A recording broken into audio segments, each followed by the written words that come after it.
नमस्कार, आप देख रहे हैं एनएमएफ न्यूज में आपके साथ शबनम।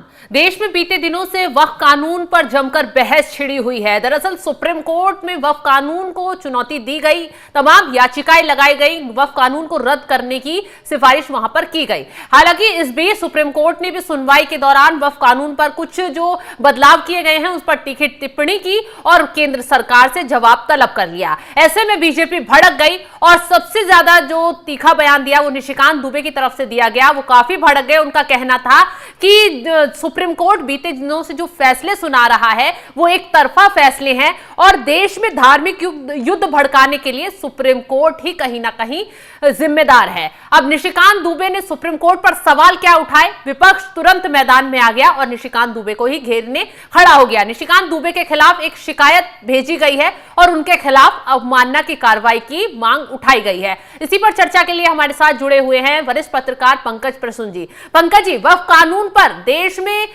मुस्लिम पक्ष तो विरोध कर ही रहा है, विपक्ष भी लगातार कर रहा है, लेकिन सुप्रीम कोर्ट में मामला जाता है, टिप्पणी सुप्रीम कोर्ट की तरफ से आती है, उस पर बीजेपी भड़क जाती है। निशिकांत दुबे सवाल उठाते हैं तो उन्हीं को घेर लिया जाता है। क्या अब उनके खिलाफ अवमानना की कार्रवाई इतनी आसानी से हो जाएगी? नहीं, एक लेटर पिटीशन दायर किया गया है निशिकांत दुबे के खिलाफ। सुप्रीम कोर्ट के एक वकील है, नाम है नरेंद्र मिश्रा। हाँ। उन्होंने निशिकांत दुबे का जो कोर्ट था उसके आधार पे एक अवमानना के लिए लेटर पिटीशन दायर किया है। देखिए उसकी क्या सुनवाई होती है। वो पूरी जो पूरा बयान है निशिकांत दुबे का, सब कुछ तो वो उदाहरण सहित बता रहे हैं, लेकिन एक लाइन उन्होंने जो बोल दिया ना उस पे आपत्ति है। वो वाक्य ये था कि देश में हो रहे गृह युद्ध के लिए chief justice of India Sanjeev Khanna जिम्मेदार है। ये आपत्तिजनक लाइन। बाकी आप जो जजमेंट है या टिप्पणी है उसकी अपने अपने अनुसार समीक्षा कर सकते हैं, लेकिन एक जनरलाइज क्यों कहा? नहीं, वो बता रहे थे और उन्होंने उदाहरण दिया। उन्होंने उदाहरण दिया कि मणिपुर का इशू किसके द्वारा खड़ा किया गया था। आप बताइए शुरुआत कैसे हुई थी? क्योंकि मैतेई समुदाय खुद को एसटी के दर्जे में डालने की मांग तो 1980 से कर रहा था। एक शाम वो मणिपुर हाईकोर्ट उठता है और कहता है कि ठीक है, मैतेई समुदाय के मांग को हम पुनर्विचार के लिए भेज रहे हैं ऊपर। और इसके बाद वहां आंदोलन शुरू हो जाते हैं। उसके बाद देखिए युद्ध जैसे हालात तो है ना, दो समुदाय तो सामने सामने हैं। तो ये तो न्यायपालिका द्वारा शुरू किया गया विवाद था ना। हालांकि बाद में मणिपुर हाईकोर्ट ने उसे वापस ले लिया, उस आदेश को, लेकिन तब तक तो मामला बिगड़ चुका था। एक उदाहरण। दूसरा मैं बताता हूं। आज सुप्रीम कोर्ट ये कह रहा है कि इतने पुराने मामले के कागज कैसे दिखाएंगे, मतलब कि जो चाहे जो भी वक्फ की प्रॉपर्टी है वो 100 साल 150 साल या फिर आजादी के बाद, इतना पुराना कैसा मामला। लेकिन 1990 में जब कश्मीरी हिंदुओं का पलायन हुआ था तो इसी सुप्रीम कोर्ट ने यह कहा था कि इतना पुराना मामला है, हम इसकी सुनवाई नहीं करेंगे। मतलब कि कश्मीरी हिंदू जो 1990-91 में गए वो 30 साल पुराने मामले की सुनवाई नहीं करेगा सुप्रीम कोर्ट, लेकिन 60 साल 70 साल पुराने मामले की सुनवाई तो कर रहा है। तीसरा एक और उदाहरण मैं बताता हूं कि सुप्रीम कोर्ट ने एक और टिप्पणी की है कि डायरेक्ट, जैसे कि जब पुराना वक्फ एक्ट था जो मनमोहन सिंह सरकार के द्वारा था 2005 वाला, उसके खिलाफ कई याचिकाएं लगाई गई थी। तो सुप्रीम कोर्ट ने कहा था उन याचिकाकर्ता से 141 याचिकाएं थी टोटल। तो सुप्रीम कोर्ट ने कहा कि आप डायरेक्ट सुप्रीम कोर्ट कैसे आ गए, आप हाई कोर्ट जाइए इस पूरे मामले में। और जिस वकीलों ने भी आपत्ति जताई है। नहीं, तो अब जब उस मामले में, जब पुराना वक्फ एक्ट के मामले में जब हाईकोर्ट जाने के लिए कह सकता है, तो जो नया वक्फ संशोधन बिल जारी हुआ है तो वो डायरेक्ट सुप्रीम कोर्ट कैसे पहुंच गए? और सुप्रीम कोर्ट तुरंत सुनवाई के लिए भी मान गया। सुनवाई के लिए मान गया। तो ये सब उदाहरण ठीक, लेकिन अगर फ्लैट एक जनरलाइज स्टेटमेंट आप दे दीजिएगा कि देश में हो रहे जहां भी गृह युद्ध हो रहे हैं उसके लिए चीफ जस्टिस ऑफ इंडिया जिम्मेदार है, तो ये बेहद गैर जिम्मेदाराना बयान। राम मंदिर वाला भी एक सुप्रीम कोर्ट की जो टिप्पणी थी उसे भी कोर्ट किया गया। नहीं, उन्होंने और भी बहुत सारे उदाहरण दिए थे। उन्होंने ये कहा था कि राम मंदिर के कागज दिखाने बोलते हैं जो कि कई 100 साल पहले, और आज ये कहते हैं कि आजादी के बाद वाला कागज कहां से दिखाएंगे। तो वो एक जो दोहरा रवैया था उसको बता रहे थे। सब कुछ ठीक था, लेकिन ये जो स्टेटमेंट था ना, हो सकता है कि बोलने के फ्लो में आ गया हो। अवमानना उन पे लग सकता है या नहीं लग सकता है, ये तो कानून के जानकार बताएंगे, मेरे पास उतनी जानकारी नहीं। लेकिन मूल सवाल है यही कि क्या सुप्रीम कोर्ट अपने, जो सुप्रीम कोर्ट के जज है, अपनी विचारधारा के अनुसार क्या उनके फैसले प्रभावित हो रहे हैं या नहीं हो रहे।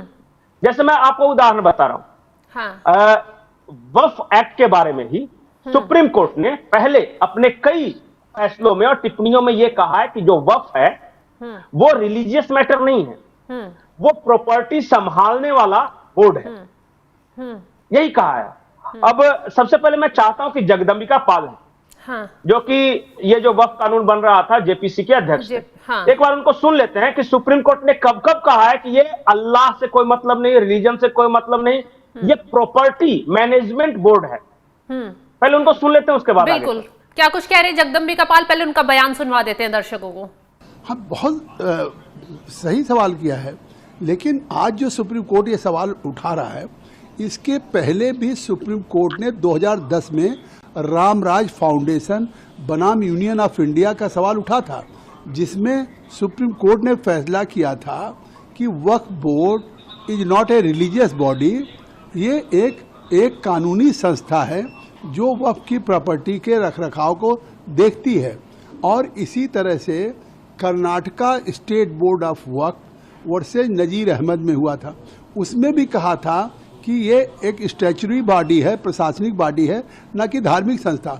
और मैं ऐसे कितने केसेज कर चुका हूँ कि समय समय पे हाई कोर्ट और सुप्रीम कोर्ट ने फैसला किया है कि ये रिलीजियस बॉडी नहीं है, तो इसलिए धार्मिक स्वतंत्रता में कोई हस्तक्षेप नहीं है, ये तो वक्फ की प्रॉपर्टी के रखरखाव करने वाली, तो इसमें एडमिनिस्ट्रेशन के भी लोग रहेंगे, इसमें और भी रहेंगे। तो इसलिए जब कोई प्रशासनिक बॉडी है तो उसमें मुस्लिम या नॉन मुस्लिम बिल्कुल रखना वाजिब है।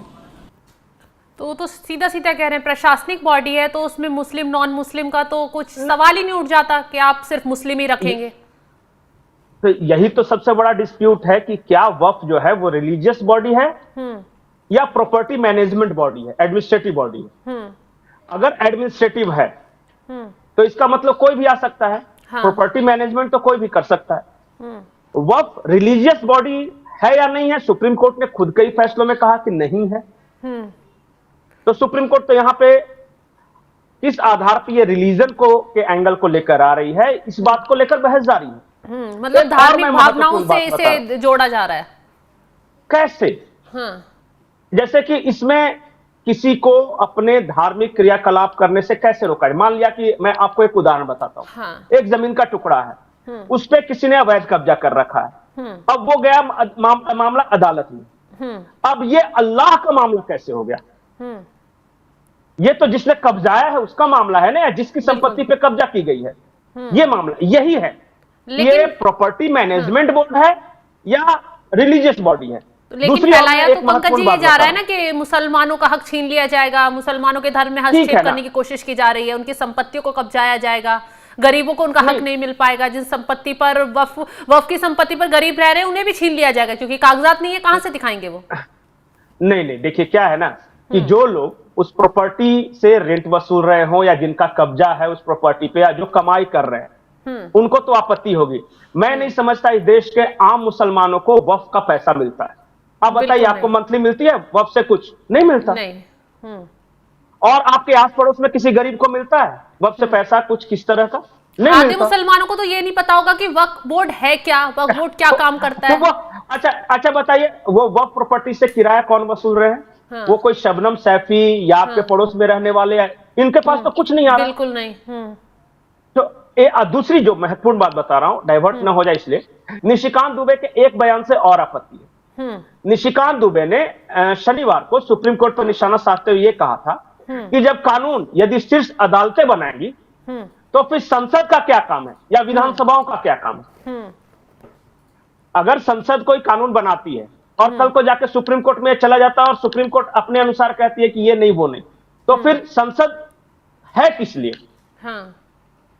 और इसी बात पे, और मैं बता रहा हूं सिर्फ निशिकांत दुबे ने नहीं कहा, आज कांग्रेस वाले जितनी आपत्ति जता ले, लेकिन इंदिरा गांधी ने भी यही बात कही थी।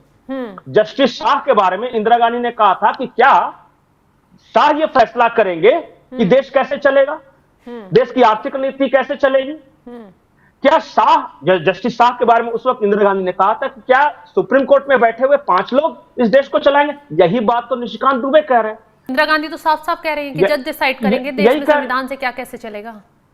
नहीं तो फिर उन्होंने ये भी कहा, तो फिर लोकतंत्र का मतलब क्या है, जनप्रतिनिधि का मतलब क्या, वो किस लिए है, पहले बताइए ना। अगर जज ही कानून बनाए, जज ही कानून पे फैसला करे कि ये कानून सही है या गलत है, तो फिर संसद में बहस क्यों हो रही थी पक्ष और विपक्ष में? बिल्कुल। तो यही बात तो निशिकांत दुबे कह रहे थे। फर्क यह है कि इंदिरा गांधी अंग्रेजी में कह रहे थे, निशिकांत दुबे हिंदी में उन्होंने ट्वीट कर दिया। ये देखिए, मैं बार बार एक बात बोल रहा हूं, ये पॉलिटिकल पार्टी के बीच मामला ही नहीं। आज ठीक है क्योंकि वक्फ कानून पेश हुआ है, वो केस चल रहा है और वो बोल दिया, तो लग रहा है बहुत सारे लोगों की सिर्फ वक्फ के एंगल से मत सोचिए, इस एंगल से सोचिए कि क्या न्यायपालिका अपना दायरा क्रॉस कर रही है। और हर पार्टी ने, शबनम, हर पार्टी ने अलग अलग समय पे इस पे सवाल उठाए हैं। सोमनाथ चटर्जी लोकसभा के स्पीकर हुआ करते थे, वो लेफ्ट पार्टी से आते थे। उन्होंने संसद में कहा था कि जिस तरह जुडिशियरी ओवर एक्टिविज्म कर रही है, वो हर संसद के सदस्य के लिए खतरा है, वो कार्यपालिका के लिए खतरा है, वो विधायिका के लिए खतरा है। सोमनाथ चटर्जी तो बीजेपी के सदस्य नहीं थे, वो तो लेफ्ट पार्टी से आते थे। इंदिरा गांधी कांग्रेस का हमने सुना ही दिया। एक बीजेडी के जो सांसद थे, उन्होंने खड़े होकर संसद के में जो कहा, वो जुडिशियल ओवर एक्टिविज्म पे, वो हम सबने सुनाया भी है एनएमएफ न्यूज में। तो इसे इस दायरे में क्यों बांध रहे हैं? मूल सवाल यह है कि क्या न्यायपालिका अपनी मर्यादाएं लांघ रही है? क्या संसद द्वारा या विधानसभा द्वारा बनाए गए कानून में हस्तक्षेप करने का अधिकार न्यायपालिका को है या नहीं है? क्या न्यायपालिका में खुद की कमियां देखने की क्षमता है? जैसे मैं उदाहरण बार बार ये बताता हूं, जस्टिस वर्मा के घर में कैश पकड़ा गया, मीडिया ने दिखाया, फायर ब्रिगेड ने कहा, पुलिस ने कहा, एक एफआईआर तक दर्ज नहीं हुई और उनको उल्टा दूसरे हाईकोर्ट में जज बना दिया गया। शपथ दिलवा दी गई 2 दिन बाद ही, शपथ दिलवा दी गई। बताइए, कोई आम आदमी, अगर जस्टिस वर्मा जज नहीं होकर कोई आम आदमी होते तो क्या होता? अभी तुरंत क्या उनके खिलाफ जांच नहीं चल रही होती? यही तो बात है। और न्यायिक कमीशन बनाई है जांच के लिए। बताइए, जांच करने का अधिकार भी सुप्रीम कोर्ट को है या वो प्रशासन को अधिकार है जांच करने का मामले का? तो मूल सवाल देखिए, मैं किसी पॉलिटिकल पार्टी के पक्ष या विपक्ष में नहीं बोल रहा हूं। मूल सवाल यह है कि न्यायपालिका देश चलाएगी या विधायिका चलाएगी? देश संसद चलाएगा, राष्ट्रपति से अनुमोदन प्राप्त कर जो कानून बनाए जाएंगे, या फिर सुप्रीम कोर्ट यह फैसला करेगी कि कानून इस देश में कैसे लागू होगा, क्या लागू होगा? पंकज जी, एक सवाल ये भी है कि जैसे वक्फ कानून आया है, वहां चुनौती दी गई है, जिस तरीके से टिप्पणियां सुप्रीम कोर्ट की आ रही हैं, सुप्रीम कोर्ट ने भी तमाम चीजों पर आपत्ति जताई है, क्या सुप्रीम कोर्ट वक्फ कानून रद्द कर सकता है? और रद्द कर देगा तो आगे क्या होगा? नहीं, संसद द्वारा पास किए गए कानून को रद्द करने का अधिकार सुप्रीम कोर्ट के पास नहीं है। संसद के अंदर खुद सत्ता पक्ष और विपक्ष के सदस्य हैं ना। लेकिन जेपीसी बनी तो उसमें सारे पार्टियों के मेंबर थे ना, बहस तो हुई ना। अगर ये साबित कर दिया जाए कि इस कानून से संविधान को चुनौती दी गई है, तब तो सुप्रीम कोर्ट कदम उठा सकता है। यही तो है कि संविधान को चुनौती दी गई है या नहीं दी गई। सुप्रीम कोर्ट का मैं पावर बताता हूं। मैं एक छोटा सा उदाहरण लूंगा। शाहबानो केस का नाम सुना है? सुप्रीम कोर्ट ने एक फैसला दिया था कि शाहबानो को एलिमोनी मिलनी चाहिए। राजीव गांधी की सरकार थी, कांग्रेस की सरकार थी, उसने कहा कि सुप्रीम कोर्ट की ऐसी की तैसी। उन्होंने संविधान संशोधन कर वो सुप्रीम कोर्ट के पूरे निर्णय को ही बदल दिया। अब बताइए, और उस वक्त सुप्रीम कोर्ट को की बेइज्जती हुई या नहीं हुई? तो इसका जवाब कौन देगा? देखिए, मैं बार बार एक बात बोलता हूं कि मूल मुद्दा भटकाने की कोशिश की जा रही है। निशिकांत दुबे ने जो पूरी बात बताई, उसको छोड़ के सिर्फ एक लाइन पकड़ के बैठे हुए हैं कि देश में जो गृह युद्ध हो रहा है उसके लिए संजीव खन्ना जिम्मेदार, लेकिन उसके आगे पीछे जो कुछ बोला उसका जवाब कौन देगा? संसद कोई कानून बनाती है, जैसे मैं आपको उदाहरण दूं, संसद ने एक कानून बनाया कि समलैंगिकता वाली शादी जो है वो इनवैलिड है। जैसे लड़का अगर शादी कर लेता है या लड़की शादी कर लेती है, ये सुप्रीम कोर्ट वाले फैसले का उन्होंने हवाला दिया था। हाँ, नहीं तो भारत का सुप्रीम कोर्ट एक दिन उठता है और कहता है कि नहीं, सेम सेक्स मैरिज ठीक है। अब बताइए, ये कानून जो संसद ने बनाए थे उसको रद्द करने का अधिकार है या नहीं? उस वक्त किसी ने कुछ नहीं बोला। फिर मैं आपको उदाहरण बताऊं, चाइल्ड पोर्नोग्राफी के बारे में था। बहुत सारे पोर्नोग्राफी वाले मटेरियल आ रहे हैं। हमारी संसद ने फैसला किया, क्योंकि घर में बुजुर्ग भी रहते हैं, बच्चे भी रहते हैं, इसलिए चाइल्ड पोर्नोग्राफी पे प्योर बैन लगा दिया जाए। अब सुप्रीम कोर्ट में ये मामला जाता है, उसको उलट देते हैं। ये सही बात है क्या? मैं इस देश के लोगों से पूछता हूं। आज वक्फ के नजरिए से आप देख रहे हैं तो लग रहा है कि चलो भाई, एक हिंदू का हो गया, एक मुसलमान का हो गया, वोट बैंक का है, तो कांग्रेस या लेफ्ट उधर हो गए, ये इधर हो गए। लेकिन कई ऐसे मामले आए हैं जब कांग्रेस की सरकारों के दौरान भी, तो कल को कोई भी सरकार रहेगी, मैं बार बार ये बोल रहा हूं कि लोकतंत्र में संसद सुप्रीम होता है। न्यायपालिका का काम न्याय देना है, या संविधान के प्रावधान की समीक्षा कर उसके अनुसार ही न्याय देना है। जज अपने मन से नहीं दे सकता। और कई ऐसे मामले आएंगे जब जजों की मनमानी आई है सामने। जस्टिस चंद्रचूड़ वाला मामला है, जो कि हम एक अलग डिस्कशन करेंगे। तो मूल सवाल यही है, और बार बार मैं देश के सामने एक सवाल रख रहा हूं कि आज ठीक है, आज नरेंद्र मोदी प्रधानमंत्री, कल कोई और होगा, परसों कोई और होगा।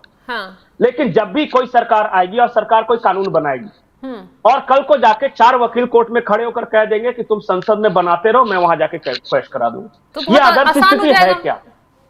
जो विरोध सरकार का कर रहा है उनके लिए तो बहुत आसान हो जाएगा। नहीं, तो इसलिए कहा है ना कि जब कानून कोर्ट ही बना रहा है, तो संसद का मतलब क्या है, विधानसभा का मतलब क्या है? बंद कर दो इसे। अब इस बात को ले, और सिर्फ ऐसा नहीं कहा कि निशिकांत दुबे की बात नहीं है। कानून के जानकार मनन कुमार मिश्रा ने यही बात कही है, उपराष्ट्रपति ने यही बात कही है, कई दूसरे वकील जैसे ये अश्विनी उपाध्याय वगैरह, विष्णु शंकर जैन वगैरह, ये सब सवाल उठाते रहे हैं। क्या सबको आप अवमानना करार दे दीजिएगा? मैं एक आखिरी बात बोल रहा हूं। लोग बोलते हैं ना कि मैं अदालत का सम्मान करता हूं। मैं दिल पे हाथ रख के बोल रहा हूं, इस देश में अदालत का सम्मान नहीं करते लोग, डरते हैं। जिस तरह पुलिस से डरते हैं, उस तरह कोर्ट से डरते हैं। ये अवमानना वाला हथौड़ा एक बार हटा के देख लीजिए, और उसके बाद लोग उससे प्रतिक्रियाएं ले लीजिए। बिल्कुल बिल्कुल सही कहा पंकज जी आपने। बिल्कुल, तमाम जानकारी देने के लिए आपका बहुत बहुत शुक्रिया। तो अब निशिकांत दुबे के बयान पर सियासी वार पलटवार शुरू हो गया है, जहां एक तरफ विपक्ष मांग कर रहा है कि उनके खिलाफ अवमानना की कार्रवाई होनी चाहिए, और उनके खिलाफ सुप्रीम कोर्ट में शिकायत भी दर्ज करवा दी गई है। नोटिस अब उनको दिया जाता है या नहीं, ये देखने वाली बात होगी। लेकिन वक्फ बोर्ड पर छिड़ी बहस के बीच जैसे सुप्रीम कोर्ट पर सवाल उठ रहे हैं, उस पर आपका क्या है कहना? कमेंट कर अपनी राय जरूर बताएं, और तमाम खबरों की अपडेट के लिए आप जुड़े रहें हमारे साथ। नमस्कार।